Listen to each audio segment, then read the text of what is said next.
Syederalun, seperti yang sudah saya janjikan sebelumnya akan ada talk show interaktif ya selama 1 jam ke depan. Dan bersama saya Iska Novita Syederalun dengan tema untuk hari ini adalah obesitas dan PTM gimana cegahnya. Dan untuk talk show hari ini ya sudah hadir 3 orang narasumber di studio Serambi FM yang akan menemani saya membahas tema kita kali ini ya. Langsung saja kalau begitu kita sapa ketiga orang narasumber di sore hari ini. Yang pertama ada Dr. Fiona Desi Amelia, SPG Aifoka, dokter spesialis gizi klinis RSUD ZA ya. Assalamualaikum dokter. Waalaikumsalam warahmatullahi wabarakatuh. Selamat sore. Gimana kabarnya hari ini? Baik, alhamdulillah. Alhamdulillah baik ya. Dan yang kedua ini ada Dr. Siti Dara Safitri MKes Kasih Pencegahan dan Keswa ya. Pengendalian penyakit tidak menular dan Keswa. Oke. Ini dari Dinkes Aceh ya dokter ya? Ya, benar sekali. Ya, assalamualaikum dokter. Waalaikumsalam warahmatullahi wabarakatuh. Ya, gimana kabarnya di sore hari ini? Alhamdulillah sehat. Oke, baik. Terima kasih sudah datang ke Radio Serambi FM ya. Dan yang terakhir ini ada Dr. Natasha Fibi ya, selaku Nutrition Officer UNICEF Aceh. Selamat sore dokter. Selamat sore. Iya, gimana kabarnya di sehari hari ini? Alhamdulillah sehat. Happy weekend. Oke, baik ya. Dan terima kasih untuk ketiga narasumber saya yang sudah hadir di Radio Serambi FM untuk membahas tema kita kali ini, obesitas dan PTM gimana cegahnya ya. Jadi seperti yang kita tahu bahwa sebentar lagi kita memperingati Hari Gizi, tepatnya tanggal 25 Januari ya. Oke. Jadi Syederalun UNICEF Aceh ini bersama Yayasan Darah untuk Aceh saat ini bekerja sama dalam penanganan gizi. Salah satu programnya adalah Celebration of National Nutrition Day. Sore ini dalam rangka memperingati Hari Gizi Nasional, kita akan membahas mengenai obesitas. Ini merupakan suatu gangguan yang melibatkan lemak tubuh berlebihan yang meningkatkan risiko masalah kesehatan. Nah, obesitas seringkali terjadi karena kalori yang masuk itu lebih banyak daripada yang dibakar melalui olahraga dan kegiatan normal sehari-hari. Obesitas terjadi ketika indeks massa tubuh seseorang adalah 30 atau lebih besar. Gejala utama adalah lemak tubuh yang berlebihan yang meningkatkan risiko timbulnya masalah kesehatan yang serius. Nah, penanganan utamanya adalah perubahan gaya hidup seperti pola makan dan olahraga. Di sini sudah hadir narasumber yang seperti sudah saya sebutkan sebelumnya ya. Ada Dr. Fiona, ada Dr. Ini siapa nih? Fitri. Dr. Fitri ya. Dan juga ada Dr. Tasya ya. Dan untuk membahas tema kita kali ini, saya akan langsung bertanya pada Dr. Tasya ya. Oke, ini mengenai sesuai dengan sesuai dengan tema Hari Gizi Nasional, berapa prevalensi kejadian obesitas khususnya di Provinsi Aceh nih dok? Ya, sebenarnya kalau untuk prevalensi palingnya orang dari Dinas Kesehatan ya sebenarnya ya, tapi teman-teman nggak apa-apa. Sebenarnya untuk anak-anak sendiri ya dari di seluruh dunia ini sebenarnya sangat-sangat beresiko ya, karena kalau boleh dibilang di antara 1 dari 15 orang anak itu bisa saja menjadi beresiko untuk punya masalah dengan kelebihan berat badan ya, terutama di tengah makanan-makanan ultra proses yang semakin merajalela saat ini ya. Dan tentunya pola makan yang dari kecil juga, nah ini resikonya juga semakin meningkat ya. Jadi kalau boleh dibilang cukup memprihatinkan ya kalau kita lihat secara besarannya ya. Nah ini yang harus kita sama-sama awasin gitu. Seperti itu. Oke, baik. Sebelum kita nanti membahas mengenai pola makan dari kecil ini ya, karena pola makan yang tidak baik dari kecil juga bisa meningkatkan obesitas pada anak ya. Tapi kita tahan dulu, kita ke Dr. Fitri ini, kira-kira kapan seseorang tersebut itu dikatakan obesitas nih dok? Apakah ada standar dalam menentukan seseorang itu disebut obesitas? Ya, terima kasih. Memang mungkin kita bicara dulu per definisi ya, seperti sudah disampaikan tadi bahwa memang obesitas itu adalah kelebihan lemak tubuh yang suatu saat itu akan memicu menjadi penyakit, dan tentunya diawali dulu oleh resiko untuk kesehatan kita. Nah, bagaimana kita bisa mengatakan bahwa seseorang itu benar-benar obesitas? Itu tentunya ada metode yang dipergunakan, yaitu ada IMT dengan menghitung indeks massa tubuh. Ya, indeks massa tubuh seseorang, tentunya indeks massa tubuh seseorang itu didapatkan dari berat badan dibagi dengan tinggi badan kuadrat. Ya.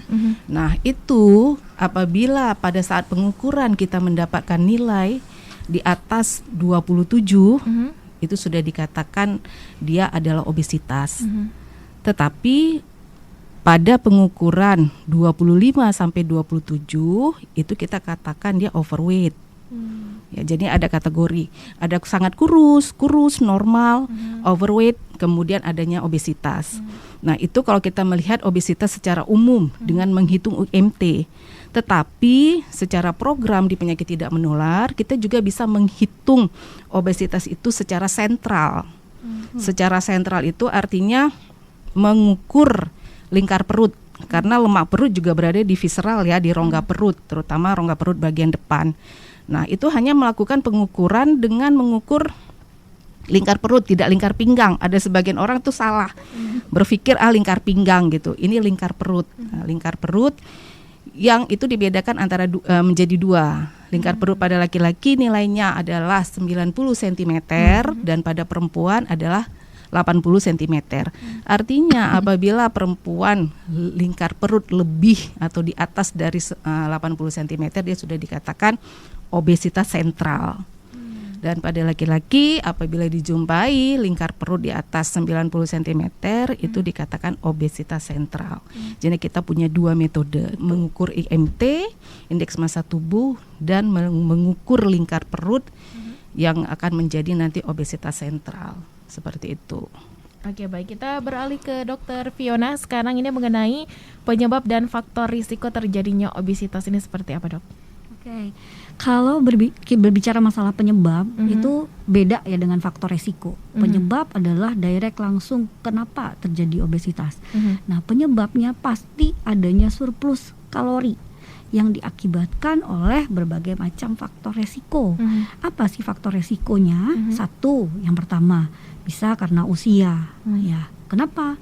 Usia, metabolisme tubuh melambat sehingga seluruh aktivitas kita berada dalam keadaan hipometabolisme, makin lama makin gemuk.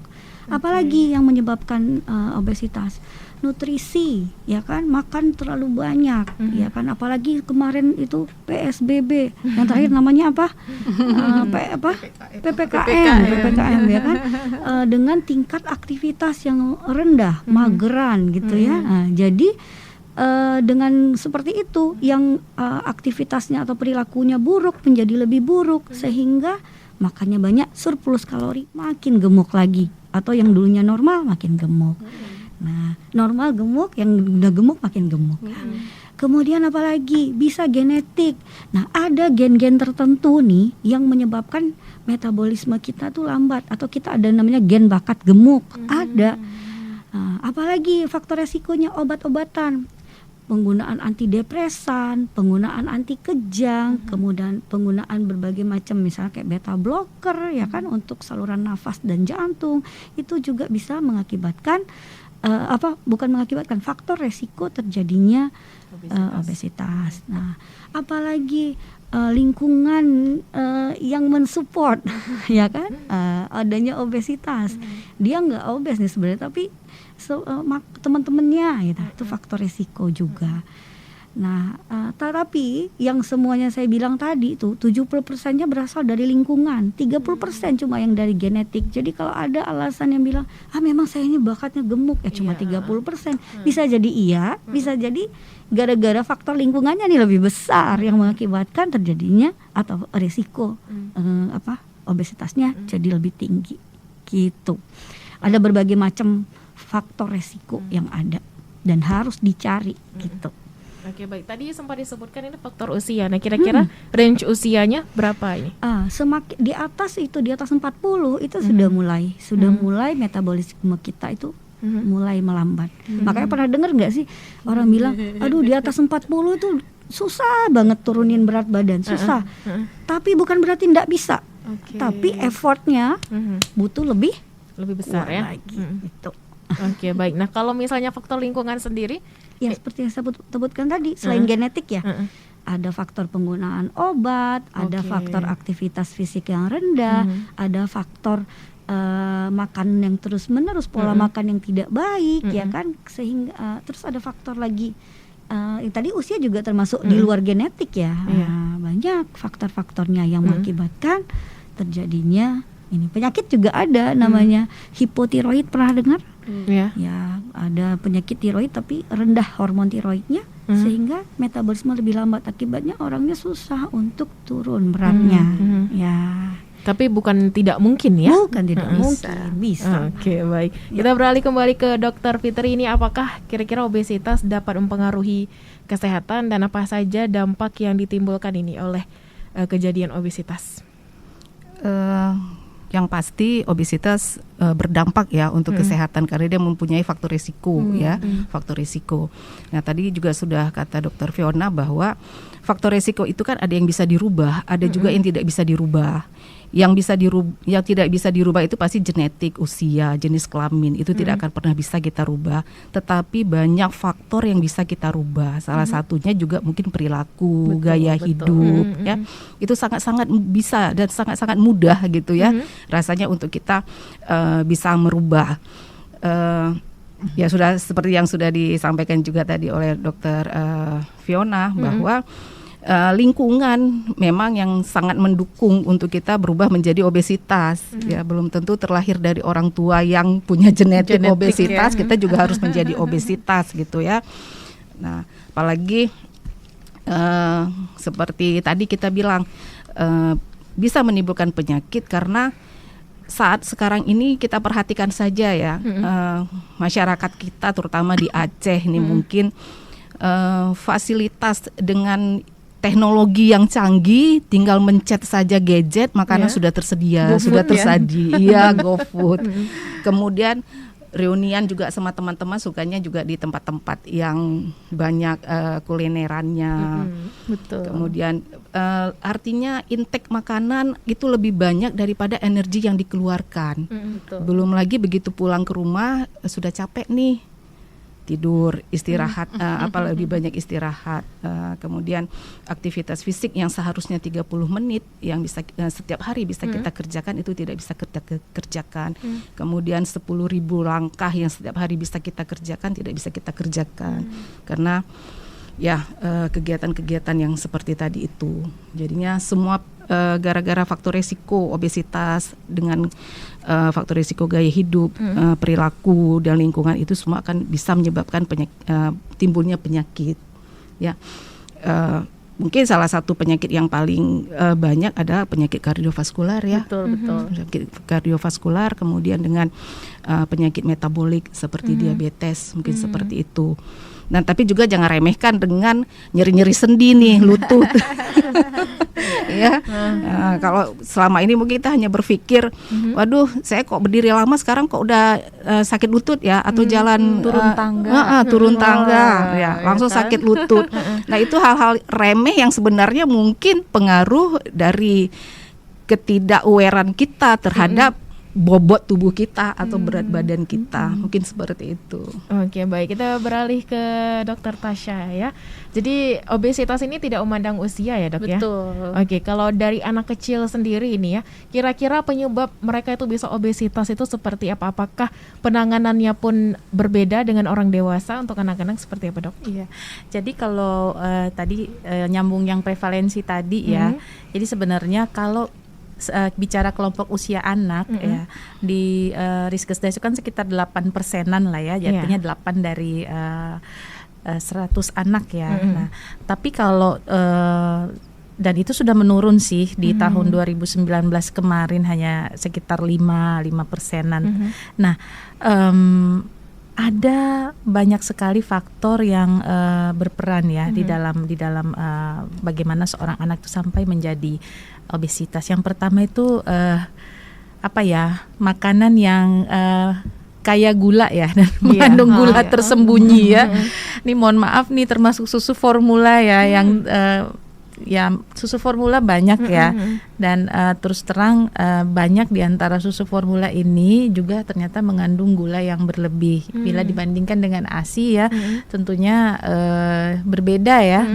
Nah ini yang jadi anak yang tidak disusuin, kemudian makanan minumannya dialihkan dengan hal-hal yang memang dipasarkan dengan jargon makanan sehat, tetapi sebenarnya itu tinggi gula dan tinggi lemak gitu ya. Nah ini yang membuat salah satunya anak-anak ini menjadi mudah untuk gemuk ya. Dan ada stigma juga dari masyarakat bahwa kalau melihat anak gemuk itu sepertinya sehat dan lucu. Nah, padahal sebenarnya ketika dari kecil dia sudah memiliki berat badan yang berlebih, itu bebannya kan panjang ya ke depan untuk sistem yang tadi dokter Dara bilang ya, dokter Dara namanya dokternya, dokter Fitri, panggilnya dokter Dara atau dokter Fitri. Dokter Fitri bilang ini resikonya semakin besar ya kalau memang dari kecil juga sudah tidak tidak diawasin gitu. Itu sih yang paling. Itu dokter Febo itu yang datang ke praktek prevalensi ya, mungkin Dinkes bisa masuk di situ, yang datang ke praktek saya. Itu sudah mulai bergeser nih usianya. Jadi sudah belasan, udah di atas 100. Satu hari pasti ada satu orang anak di atas 100 kilo yang datang ke praktek. Betul. Di atas 100. Iya. Betul dok. Kan definisi anak di bawah 18 tahun Betul. 11 tahun, 12 tahun, 10 tahun. Betul. Itu datang dengan di atas 100 kilo. Dan orang tuanya biasa-biasa aja gitu, maksudnya maksudnya oh begitu ya dok, berarti ini memang udah tahu gemuk tapi bahaya gitu. Berarti banyak memang pemahaman orang yang belum tahu nih bahayanya. Jadi sedikit saya tambahkan 16 grup penyakit, 16 grup penyakit akibat obesitas. 1 hipertensi, prediabetes, diabetes, kan sindroma metabolik, ngorok sambil tidur, asma, PCOS. Pernah dengar nggak sih PCOS? Yang kalau orang sulit hamil, gitu-gitu karena gemuk nyeri sendi, cukup banyak dan harus ini. Tadi ada ngorok sambil tidur. Ya. Itu sudah macam penyakit itu ya dok. obstruktif, nama penyakitnya obstruktif sleep apnea. Bener. Ya kan, obstruktif sleep apnea. Dan ini sesuai yang dokter Fiona bilang ini, kalau boleh saya tambahkan ya. Tadi kan kalau anak-anak itu dia berapa, di Riskesdas itu sekitar 8% dan SSGB itu sekitar 5%. Tapi kalau sudah bicara remaja, ini kan tadi dokter Fiona cerita remaja ya. Nah, remaja itu makin naik umur mendekati batas remaja tadi itu makin tinggi prevalensinya. Kalau statistik mencatat itu sekitar 12 sampai dengan 16%. Jadi berada di seputaran itu kalau sudah di atas 10 tahun sampai 18 tahun. Jadi kalau 1 dari 10 pasien tadi dokter Fiona bilang datang itu wajar karena memang prevalensinya segitu gitu. Oke, baik. Nah, kalau misalnya pencegahan sejak dininya sendiri seperti apa nih dokter Fiona? Dokter Fiona? Dokter Sasha. Iya. Jadi tentunya ini berkaitan dengan pola pemberian makan ya.